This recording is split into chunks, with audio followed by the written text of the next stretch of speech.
দিয়েছেন। একটা হলো স্বীকার করার বিষয়, আর একটা হলো কাজে পরিণত করার বিষয়। কি বলে? কেউ যদি বলে আমার রব আল্লাহ, আমার নবী মুহাম্মদ সাল্লাল্লাহু আলাইহি ওয়াসাল্লাম, তাহলে অবশ্যই তাকে বাকি চারটা কাজ করে দেখাতে হবে। কয়টা কাজ? নামাজ পড়তে হবে, রোজা রাখতে হবে, হজ করতে হবে, যাকাত দিতে হবে। কি বলে? এগুলি ইসলামের শিয়া, এগুলি ফরজ। মুদ্রা কথা হলো, যদি কেউ আল্লাহকে রব হিসাবে মানে তাহলে তার রবের হুকুমগুলো মানতে হবে। তো ইবাদত আবার তিন ভাগে বিভক্ত। কয় ভাগে বিভক্ত? ইবাদত একটা তো স্বীকার করলাম আমার রব আল্লাহ, আমার নবী মুহাম্মদ। তো আল্লাহ রব নবী মুহাম্মদ মানার পর ইবাদত করতে হবে, মালিকের হুকুম মানতে হবে। তো এই হুকুম মানার পর তিন প্রকার ইবাদত। কয় ধরনের? তিন ধরনের। কিছু ইবাদত আছে এমন যে এগুলি করতে কোনো টাকা পয়সা খরচ হয় না। কথা বুঝেননি? কিছু ইবাদত আছে এই ইবাদতগুলি করতে আপনার টাকা পয়সা খরচ হয় না। আপনি নামাজ পড়েন, রোজা রাখেন, মূল ইবাদতগুলি করতে আপনার কোনো টাকা পয়সা খরচ হয় না। হয় নাকি? কথা বলতে হয় না? যাকাত এমন একটা ইবাদত যে ইবাদতে শরীরের শ্রম নাই, কিন্তু অর্থের প্রয়োজন আছে। অর্থে কি আছে? প্রয়োজন আছে। তাহলে কিছু ইবাদত আছে শরীর দিয়ে আপনি করতে পারবেন, আবার কিছু ইবাদত আছে আপনি শরীর দিয়ে করতে পারবেন না, আপনার অর্থ উপার্জন দিয়েই করতে হবে। তাহলে কয় ধরনের হলো? দুই ধরনের। কিছু ইবাদত শুধু অঙ্গ প্রত্যঙ্গ দিয়ে করা যায়, আর কিছু ইবাদত আছে অঙ্গ প্রত্যঙ্গ দিয়ে করা যায় না, অর্থ দিয়া, মাল দিয়া করতে হয়। যে ইবাদত মাল দিয়ে করতে হয় সেই ইবাদতের নাম যাকাত। আর যে ইবাদত শরীর দিয়ে করতে হয় সেই ইবাদতের নাম হলো নামাজ এবং রোজা। কি বলে? আরেকটা ইবাদত আছে এমন যে ইবাদতে শ্রম লাগে, আবার অর্থ করিও লাগে। আপনাকে কষ্ট করতে হবে, আবার টাকা পয়সাও লাগে। এই ইবাদতের নাম হজ। এই ইবাদতের নাম হজ। আর একটা ইবাদত হলো কুরবানি। কুরবানি আপনার তৈরি হবে না, আপনাকে বাজারে গিয়ে কিনতে হবে, লালন পালন করতে হবে, তারপরে জমা করতে হবে। শ্রম লাগবে না? লাগবে না। আবার টাকা পয়সা লাগবে। তাহলে যে ইবাদতে দুটা জিনিস আছে, যে ইবাদতটার দামটা তুলনামূলকভাবে বেশি টাকা দেয় না, এই জন্যই আমাদের আয়েশা সিদ্দিকা রাদিয়াল্লাহু আনহা বলেন, ঈদের দিনে, ঈদুল আজহার দিনে কুরবানির চেয়ে বড় ইবাদত আর নাই। সবচেয়ে দামি ইবাদত কি? কুরবানি। তাহলে দেখা যাচ্ছে এই ইবাদতের দাম কম না বেশি? কথা বলে কম না বেশি? বেশি। যাই হোক, আমি বলেছিলাম আমরা সকলেই নিজেদেরকে ইমানদার দাবি করা ভালোবাসি, পছন্দ করি। আমার মনে কথা বলবেন, ঠিক না কথাটা? কি বলেন? কথা কি আমার কথা শুনে না? নিজেদেরকে ইমানদার দাবি করতে আমরা কি নিজেকে ভালোবাসি? বেঈমান কেউ যদি বলেও আমি তো নিজেকে বেঈমান বলবো না, কেউ বললেও আমি এটা সহ্য করবো না। কি বলেন? এটা হলো আমাদের বাস্তব অবস্থা। তার মাঝে আমি আপনাদেরকে অনুরোধ করবো, কথা তো আসলে প্রতিদিনই হয়, একটা একটা কথাও যদি আমরা না নেই তাহলে আসলে বলতে গেলে আমরা তো অকালিকে খরচা দিতে হবে। এই জন্য আমি অনুরোধ করবো আপনারা একটু কথাগুলো বোঝার চেষ্টা করেন, তাহলে দুনিয়া তো লাভ হবে, আগে বলছিলাম নিজেদেরকে ইমানদার দাবি করি এবং ইমানওয়ালা বললে আমরা নিজেদেরকে গর্ববোধ করি। বাস্তবতা হলো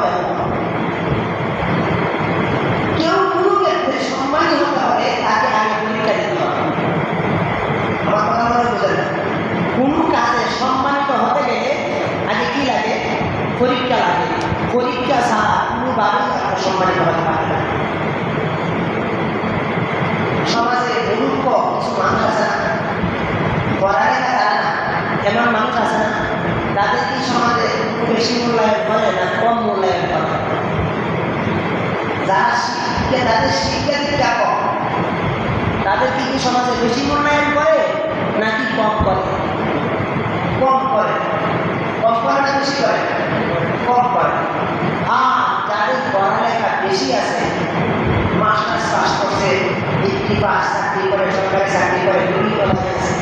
তাদের মান তুলনামূলক কমটা বেশি বেশি।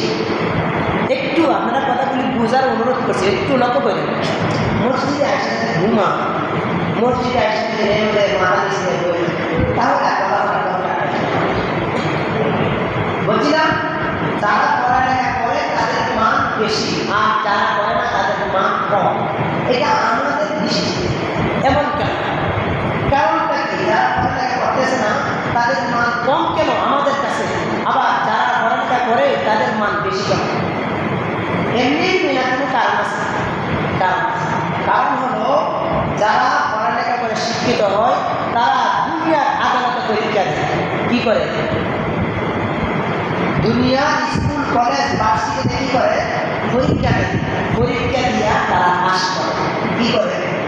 পাস করে। পাস করার কারণে পাস করে যখন তারা মাস্টার হয়, তারা শিক্ষিত হয়, সুতরাং এমনিতে আমাদের কাছে বলা হয় তারা দামি। কি বলে? দুনিয়ার আদালতে পরীক্ষা দিয়া আমাদের কাছে দামি হয়, এমনি দামি হয় না। তাহলে সম্মানিত হওয়ার জন্য কি লাগে? পরীক্ষা লাগে। সম্মানিত হতে গেলে কি লাগে? পরীক্ষা লাগে। পরীক্ষা ছাড়া দামি হওয়া যাবে না। তো আমরা তো ইমানদার, কি বলেন? আমরা কি জানি? ইমানদার। ইমানওয়ালা কি পরীক্ষা দরকার আছে না? ইমানওয়ালা পরীক্ষা দরকার আছে না? আছে। এই জন্যই তো আমি তো যখন বললাম রব আমার আল্লাহ, আমার নবী মুহাম্মদ রাসূলুল্লাহ সাল্লাল্লাহু আলাইহি ওয়াসাল্লাম, যখনই তো আমাকে আল্লাহ বললেন ঠিক আছে তুমি রব আমাকে আল্লাহ মানো, নবীকে যদি মুহাম্মদকে যদি নবী মানো, তাহলে নামাজ পড়তে হবে, রোজা রাখতে হবে, হজ করতে হবে, যাকাত দিতে হবে, কুরবানি করতে হবে। এগুলো হলো পরীক্ষা। এগুলি কি? পরীক্ষা। যারা পরীক্ষায় পাস করবে তারা দামি হবে, আর যারা পাস করবে না তারা কি হবে? বেদামি হবে। সম্মানিত হাজির, সর্বপ্রথম কুরবানি করেছিলেন হযরত আদম আলাইহিস সালামের 2 ছেলে। কয় ছেলে? 2 ছেলে। এক ছেলের কুরবানি আল্লাহ তাআলা কবুল করেছিলেন, আরেকজনের কুরবানি কবুল করেন নাই। ফলশ্রুতিতে কি হলো? যার কুরবানি কবুল হয়নি তিনি বলেছিলেন আমি তোমাকে হত্যা করব, লা তুলান্নাক, অবশ্যই অবশ্যই আমি তোমাকে কতল করব। তাহলে কারণটা কি? দোষ এটাই, আল্লাহ তার কুরবানি কবুল করেছেন, আমার কুরবানি কবুল হলো না। তাহলে পরীক্ষা দিয়েছিলেন দুজন, একজন পাস করলে আরেকজন পাস করে নাই। তাহলে পরীক্ষা দিয়েই একজন দামি হয়েছে আর একজন বেদামি হয়েছে। বেদামি হওয়ার পর এবার তার মানুষটাকে যে তার কুরবানি কেন কবুল হইল এটাই তার অপরাধ, তাকে কতল করেছে। এই জন্যে আমাদেরকেও আল্লাহ তাআলা পরীক্ষা করবে। কি করবে? যুগে যুগে আল্লাহ তাআলা যাদেরকেই পছন্দ করেছেন তাদেরকেই আল্লাহ তাআলা পরীক্ষা করেছেন। বলা হয় আশাদুল বালা আল আম্বিয়া সুম্মাল আমসাল ফাল আমসাল। আল্লাহ তাআলা জমিনে যত নবী রাসূল প্রেরণ করেছেন, আল্লাহ তাআলা সকল নবী রাসূলগণকে সবচেয়ে কঠিন পরীক্ষা করেছেন, সবচেয়ে কঠিন পরীক্ষা করেছেন। তো আমাদেরকে আল্লাহ তাআলা পরীক্ষা করবেন, হয়তো তাদের মতো নাচ করতে হবে। এই পরীক্ষাগুলি আমাদেরকে পাস করতে হবে। কোরআন বলছে ওয়াইদ ইবতালা ইব্রাহিম রাব্বুহু বিকালিমাতিন ফাআতাম্মাহুন। কোরআন বলছে আল্লাহ তাআলা হযরত ইব্রাহিম আলাইহিস সালামকেও অনেকগুলি পরীক্ষা করেছিলেন। কি করেছিলেন? অনেকগুলি পরীক্ষা করেছেন। কোরআন বলছে তিনি সকল পরীক্ষায় পাস করেছেন। কি করেছেন? আল্লাহ পাস করার পর ঘোষণা দিলেন ইন্নী জাইলুকা লিন-নাস ইমাম। ইব্রাহিম আমি তোমাকে ইমাম বানাবো। কি বানাবো? আমি তোমাকে ইমাম বানাবো, আমি তোমাকে খলিল বানাবো। এমনি ইব্রাহিম আলাইহিস সালামকে খলিলুল্লাহ উপাধি দেন নাই, অনেক পরীক্ষা করেছেন। তোর মধ্যে একটা পরীক্ষা ছিল এমন, তার সমাজের লোকেরা তাকে বলেন ইব্রাহিম আসো আমাদের সাথে মুক্তি পূজায় ঈদগাহে আসো। ইব্রাহিম ইব্রাহিম আসলাম পরীক্ষা। ইব্রাহিম আসলাম আকাশের দিকে তাকালেন, অতঃপর তিনি আকাশের তারার দিকে তাকাইয়া বললেন আমি অসুস্থ। আমি কি? অসুস্থ। তিনি দেবদেবীর পূজায় যাননি। অতঃপর তাকে যখন 30 জন বললেন আমি অসুস্থ, তাকে রেখে তারা চলে গেছেন ঈদগাহে তাদের অনুষ্ঠানে। ইব্রাহিম আলাইহিস সালাম এখান থেকে চলে গেলেন মূর্তির ঘরে, গিয়ে বললেন এই মূর্তিরা তোমরা খানা খাও না কেন? খানা খাও না কেন? তোমাদের সাথে খাও না কেন? কথা বলার পর ফিরতি উত্তর না আসলে মনের মাঝে একটু খুব আসে। কোনো মানুষের সাথে যদি আপনি কথা বলেন আর আপনার কথা যদি উত্তর না দেয়, তাহলে আপনার কি আসে? রাগ আসে। তিনি আরো গরম হয়ে গেলেন, কি হলো, কথা বলছো না কেন? অতঃপর তিনি একটা কুড়াল নিয়ে সবগুলি রেখে বড়টাকে রেখে দিলেন, তার কাছে কুড়াল দিয়ে চলে আসলেন। এদিকে তার সমাজের লোকেরা অনুষ্ঠান শেষে আসার পর দেখলেন মূর্তির ঘরে ঢুকে দেখলেন এই অবস্থা। এবার তারা বলতেছে কি হলো, আমাদের দেখতে কি হলো, এমন অবস্থা কে করলো? এবার তাদের থেকে একজন বললেন, একজন ইব্রাহিম নামে একজন ছেলে আছে যে মূর্তির বিরুদ্ধে কথা বলে, আমার মনে হয় সেই এই কাজ করতে পারে। অতঃপর ইব্রাহিম আলাইহিস সালামের কাছে গেলেন, ইব্রাহিমকে বললেন, ইব্রাহিম আমাদের মূর্তির এই অবস্থা কে করেছে? আমাদের মূর্তির এই অবস্থা কে করেছে? তিনি বললেন এই অবস্থা কে করেছে আমাকে জিজ্ঞাসা করতেছে কেন? তাদের বড়রা জিজ্ঞাসা করো। তখন তারা মাতাকে নোয়া ফেললেন এবং বললেন, ইব্রাহিম দেখো, সে তো কথা বলতে পারে না। সে কি কথা বলতে পারে না? তখন ইব্রাহিম আলাইহিস সালাম তাদের সাথে কঠিন ভাষা বললেন, কি হলো তোমাদের যে কথা বলতে পারে না, তোমরা তার ইবাদত করো, এটা কিভাবে সম্ভব? অতঃপর তারা খুব হয়ে ইব্রাহিম আলাইহিস সালামকে আগুনে ফেলার নির্দেশ দিলেন। কোথায় ফেলার নির্দেশ দিলেন? আগুনে ফেলার নির্দেশ দিলেন। লাকড়ি জমা করলেন, আগুন ধরালেন, ইব্রাহিম আলাইহিস সালামকে আগুনে ফেলে দিলেন। আল্লাহ তাআলা ইব্রাহিম আলাইহিস সালামকে পরীক্ষা করার জন্য একজন ফেরেশতা পাঠালেন। কাকে পাঠালেন? একটু লক্ষ্য করেন, পরীক্ষাটা কিছু করা হবে, সামনে আগুন এখনই নিক্ষেপ করা হবে, ঠিক সেই সময় একজন ফেরেশতা আল্লাহ তাআলা পাঠালেন তাকে সাহায্য করার জন্য। তাকে কি করার জন্য? কথাটা যদি লক্ষ্য না করে তাহলে বুঝবে না, মূল জিনিসটা বুঝবে না।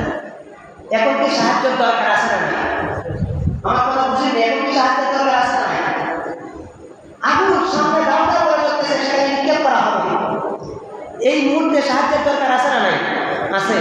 আল্লাহ তাআলা একজন ফেরেশতা পাঠালেন, বললেন যাও আমার খলিলের কাছে গিয়ে জিজ্ঞাসা করো আমার সাহায্য করা লাগবে কিনা। গেলেন ফেরেশতা, ইব্রাহিম আলাইহিস সালামকে বললেন, ইব্রাহিম তুমি যদি বলো আমি এখন আগুনকে সব খুলে শেষ করে দেব, আমার কাছে বলো। ইব্রাহিম আলাইহিস সালাম উত্তর দিলেন, পরীক্ষাটা কি সহজ না কঠিন? অনেক কঠিন, এই সময় তো আমার দরকার। তখন ইব্রাহিম আলাইহিস সালাম ফেরেশতার কাছে সাহায্য চান নাই, সাহায্য চাইছেন কার কাছে? আল্লাহর কাছে। তিনি বললেন, আমি যেই মালিকের জন্য আগুন করতেছি সেই মালিক কি আমাকে দেখেন? যদি দেখে তিনি আমার জন্য যথেষ্ট, তিনি আমার জন্য কি যথেষ্ট। এমনি তিনি খলিল হন নাই, নিক্ষেপ করলেন আগুনে। আল্লাহ তাআলা আগুনকে নির্দেশ দিলেন, কুলনা ইয়া নারু কুনি বারদান ওয়া সালামান আলা ইব্রাহিম। ইব্রাহিমের জন্য আগুনের কথা ঘোষণা দিলেন, আগুন তোমার কাজ হলো জানানো, পুরাইয়া দেওয়া, কিন্তু আমার বিধান হলো ইব্রাহিমের জন্য তুমি এই কাজ করতে পারবে না। ইব্রাহিমের জন্য তুমি ঠান্ডা হয়ে যাও, গরম রাখতে পারবে না। অতঃপর আল্লাহ বলেন, কতটুকু ঠান্ডা হইবা? গরমের জায়গায় যদি ঠান্ডাটা এমন পড়ে তাহলে আবার বেশি কষ্ট হবে। তখন আল্লাহ বললেন, না, বেশি ঠান্ডা হতে পারবে না, এমন ঠান্ডা যেটা ইব্রাহিমের জন্য শান্তিদায়ক হয়। ফাঁস করার কারণে না, এমনি ফাঁস করার কারণে আল্লাহ তাআলা আমাদেরকেও সময় সময় পরীক্ষা করবেন। ফাঁস করলে আমাদেরকে দুনিয়াতেও আল্লাহ তাআলা শান্তি দিবেন, আখিরাতেও শান্তি দিবেন। পরীক্ষা একটা শেষ। দ্বিতীয় পরীক্ষা, সন্তান হয় না, অনেক দিন হয়ে গেছে, 80 বছর পর্যন্ত অপেক্ষা করার পর 80 বছর বয়সে আল্লাহ তাআলাকে হযরত ইব্রাহিম আলাইহিস সালাম একটা দোয়া করলেন। দোয়াটা কি?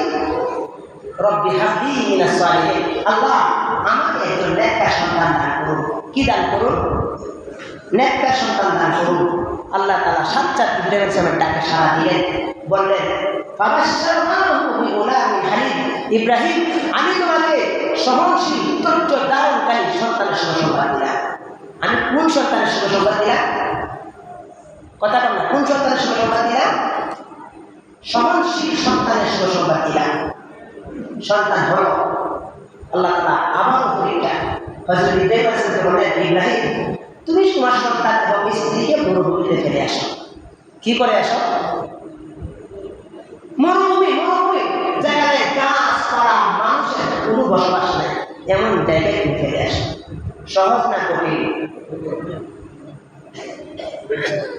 মুফাসসিরিন বলেন ৮০ বছর বয়সে দোয়া করার পর আল্লাহ তাআলা ৯৬ বছরের সন্তান দিলেন, মাত্র একটাই সন্তান।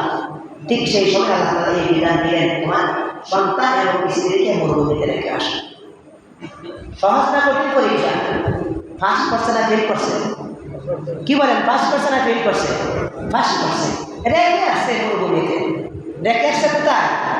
মরুভূমিতে। এবার এখানে থাকলেন, কিছু সময় পরে সন্তানের পানির তৃষ্ণা হলো। কি হলো? সন্তানের পানির তৃষ্ণা হলো। এবার মা ছাড়া আর এখানে কেউ নেই। ইসমাইল এবং মা হাজারা ছাড়া কেউ নেই। এবার মা সংকট করতেছে, আমার সন্তানের জন্য পানির ব্যবস্থা কিভাবে করবো? মরুভূমি বা প্রাণময় এলাকায় অনেক সময় আমরাও দেখছি, রুডে দেখা যখন নতুন কাজ করে, রুডে যখন আমরা চলে দূরে দেখা যায় পানি, কি বলে দেখা যায় না? দেখা যায় না। মূলত এটা হলো মরিচিকা। ঠিক মরুভূমি তো একই অবস্থা দেখা যায়, যখন পুরাটা মরুভূমি থাকে তখন এমন অবস্থা দেখা যায়। মা হাজারা দূরে দেখা যায় পানি দেখতেছেন, দৌড়ের দিকে পানির জন্য সন্তানকে পানি পান করাবে। এখানে গিয়ে দেখে পানি নেই, আবার ওই বিপরীত দিকে দেখা যায় পানি, আবার ওই দিকে দৌড়াইলেন। এইভাবে ৭ বার দৌড়েছেন। কয়বার দৌড়েছেন? ৬ বার দৌড়েছেন, ৭ বার দৌড়েছেন। দৌড়ানোর পর আল্লাহ তাআলা কুদরতি পানি ইসমাইলের পায়ের নিচ থেকে আল্লাহ তাআলা বের করে দিয়েছেন। এমনি এমনি না পরীক্ষার মাধ্যমে?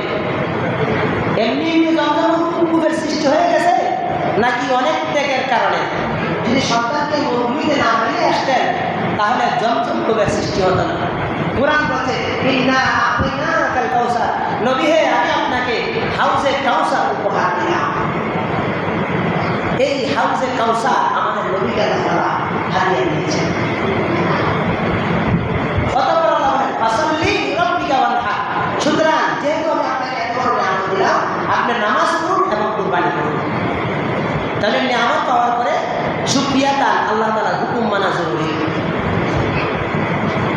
যাই হোক, আল্লাহ তাআলা এই কাজটাকে পছন্দ করেছেন, এই জন্য হাজিদের জন্য সাফা এবং মারওয়া দুটোকে ওয়াজিব করে দিয়েছেন, যেন মানুষ এইগুলিকে কিয়ামত পর্যন্ত মনে রাখে।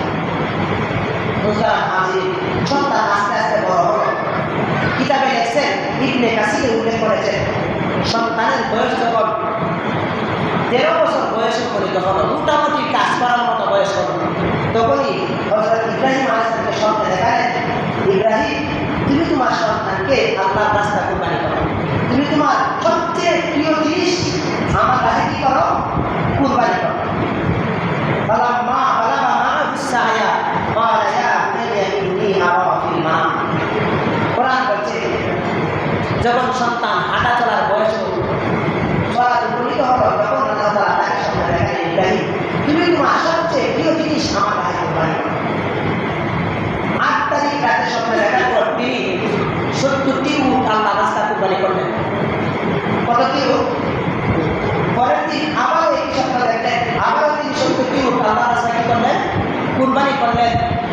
অতঃপর দ্বিতীয় দিন রাতেও আবার একই স্বপ্ন দেখলেন। তিনি বুঝতে পারলেন আল্লাহ তাআলা কি কুরবানি করার বিধান দিয়েছেন।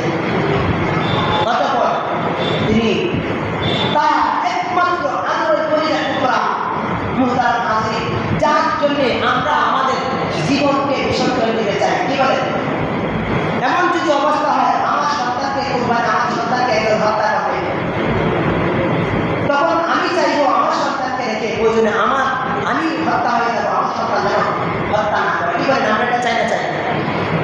ঠিক সেই সময় আল্লাহ তাআলা নিজেকে কুরবানি করার বিধান দেন না, বরং তাকে পরীক্ষা করার জন্য তার সন্তানকে কুরবানির বিধান দিয়েছেন। তিনি রাজি হয়ে গেলেন। রাজি হয়ে তার সন্তানকে বললেন, বাবা আমি স্বপ্নে দেখেছি তোমাকে জবে করতেছি, এবার বলো দেখি তোমার একেবারে কি রায়, তোমার একেবারে কি মতামত। মোহতারাম হাজির, আল্লাহ তাআলা এই বিধানটা ইসমাঈলের ক্ষেত্রে কেন দিলেন? কারণ হলো আল্লাহ তাআলা ইব্রাহিম আলাইহিস সালামকে একটা জিনিস দেখাতে যাচ্ছেন। ইব্রাহিম আলাইহিস সালাম যখন দোয়া করেছিলেন, বলেছিলেন আল্লাহ আমাকে একজন নেককার সন্তান দান করুন। কি সন্তান দান করুন? কি সন্তান দান করুন? নেককার সন্তান দান করুন। তো সন্তান নেককার কিনা এটা দেখার দরকার আছে না নাই? এটা দেখার জন্যই আল্লাহ তাআলা এই কুরবানির আয়োজন করলেন। আল্লাহ বলেছিলেন, ইব্রাহিম আমি তোমাকে একজন সহনশীল ধৈর্য ধারণকারী সন্তান দান করলাম। কি সন্তান দান করলাম? ধৈর্য ধারণকারী সন্তান দান করলাম। তো ধৈর্য ধরে কিনা দেখার জন্য এই জন্যই আল্লাহ তাআলা কুরবানির এই কাজটা করা হয়েছে, পরীক্ষা করার জন্য। পরীক্ষায় কি সন্তান পাস করছে না ফেল করছে? পাস করছে না ফেল করছে? হযরত ইসমাঈল আলাইহিস সালামকে বললেন, বাবা আমি স্বপ্নে দেখেছি আমি তোমাকে জবে করতেছি, এবার বলো দেখি একবারে তোমার কি মতামত, তোমার কি রায়। সন্তান কি বললেন? ক্বালা ইয়া আবাতি ফাআল মা তু'মার সাতাজিদুনি ইনশাআল্লাহু মিনাস সাবিরিন। বাবা আপনাকে আপনার রব যে বিধান দিয়েছেন, নির্দেশ দিয়েছেন তা অচিরেই বাস্তবায়ন করুন। আশা করি আমাকে ধৈর্যশীলদের মধ্যে একজন পাবেন। এমন নয় যে আমি একমাত্র ধৈর্যশীল, এমন না, বরং আমাকে পাবেন যারা ধৈর্য ধারণ করছে তাদের মধ্যে একজন। কি বলেন? বাবাও রাজি, সন্তানও রাজি। আল্লাহ তাআলা তো মূলত পরীক্ষা করার উদ্দেশ্য নাকি সন্তান জন্মের উদ্দেশ্য? পরীক্ষা উদ্দেশ্য। সন্তানকে সহায় দিলেন জবে করার জন্য, ঠিক সেই সময় আল্লাহ তাআলা পরীক্ষা তো দেখা হয়ে গেছে না, হয়েছে না? সন্তানও রাজি, বাবাও রাজি। আবার সন্তানকে মাটিতে শোয়াই দিলেন, বাবাও গলায় ছুরি ঘুষ দিয়ে দিলেন। আল্লাহ তাআলা কি সন্তান জবাই চান না পরীক্ষা চান? সন্তান জবাই না পরীক্ষা? তো পরীক্ষা কি এতটুকু যথেষ্ট নয়? সন্তানের গলায় ছুরি চালাইয়া দেওয়া পরীক্ষা কি যথেষ্ট নয়? এতটুকু যথেষ্ট। আল্লাহ তো এই দেখতেছি, যখন তিনি পরীক্ষায় পাশ করলেন তখন আল্লাহ তাআলা ইব্রাহিমকে ডাকিয়ে দিলেন, আমি ইব্রাহিমকে ইব্রাহিম বলে ডাকলাম, হে ইব্রাহিম তুমি তোমার সন্তান বাস্তবায়ন করেছো। অতঃপর কুরআন বচন আমি আল্লাহ একজন সম্মানী একটি দামি জিনিস ইব্রাহিম এবং ইসমাঈলের কাছে আমি হাতে দিলাম বদলা হিসাবে। এখান থেকেই আমাদের যে কুরবানি, এই কুরবানি আসছে। সাইয়েদনা আবু বকর থেকে বর্ণিত, তিনি বলেন রাসূল করিম সাল্লাল্লাহু আলাইহি ওয়াসাল্লামের কাছে কিছু সাহাবী প্রশ্ন করলেন, ইয়া রাসূলুল্লাহ আমরা যে কুরবানি করি জিনিসটা কি? কুরবানি জিনিসটা কি? রাসূল বললেন, ক্বালা হিয়া সুন্নাতু আবিকুম ইব্রাহিম। আমরা যে কুরবানি করব সেই কুরবানিটা ইব্রাহিম আলাইহিস সালামের সুন্নাহ, নিয়ম নীতি। তো ইব্রাহিম আলাইহিস সালাম এই পরীক্ষায় পাশ করেছিলেন কুরবানির মাধ্যমে।